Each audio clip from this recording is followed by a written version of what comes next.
Bonjour. Le commerce mondial est un jeu à somme nulle. Ce que je gagne, tu le perds. Ce que tu gagnes, je le perds. C'est la philosophie de l'économie selon Donald Trump. C'est ce qu'il a évoqué lors de son discours d'investiture. Il a très clairement indiqué que la dynamique de l'économie globale était un jeu à somme nulle. Et c'est ce qui fonde toute son approche en termes d'emploi. Tout l'emploi industriel doit être rapatrié aux États-Unis parce que ce qui se fait à l'étranger ne peut pas bénéficier aux Américains.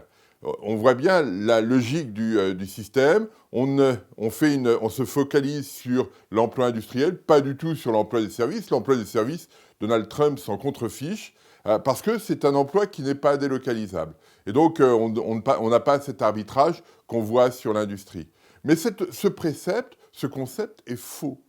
Ce que disait David Ricardo en 1817 est que l'échange, la spécialisation de production entre les différents pays est quelque chose qui est bénéfique. Bénéfique au niveau de l'activité, bénéfique au niveau de l'emploi, bénéfique au niveau du bien-être. Et cette situation, qui n'est pas que théorique, a été largement démontrée empiriquement. En fait, Donald Trump nous dit non, tout ça n'existe pas. Et c'est là où on voit le biais dans l'analyse.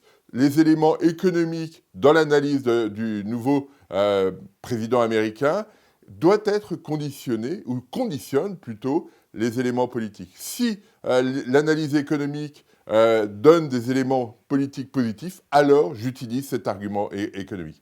Donc là, on a quelque chose qui est compliqué. Ça veut dire que, très clairement, dans sa façon de faire, Donald Trump ne va pas hésiter à être agressif sur le plan international. On l'a déjà vu avec le début de renégociation de l'ALENA, l'accord de libre-échange avec le Canada et le Mexique, avec le décret signé sur le mur avec le Mexique pour éviter tout débordement.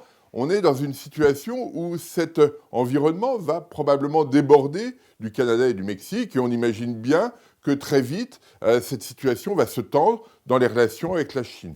Et là, on aura quelque chose de plus complexe parce que, très clairement, les Chinois n'ont aucune raison de se laisser faire. Les Chinois sont de très grands exportateurs, une économie très forte, et on va avoir un rapport de force très important. Et c'est ça la difficulté dans laquelle on se situe. Dans les années 2000, même un peu avant, on était dans une économie de mondialisation presque heureuse. Tout le monde considérait effectivement que l'amélioration de l'activité, l'amélioration des échanges était un facteur positif pour tout le monde.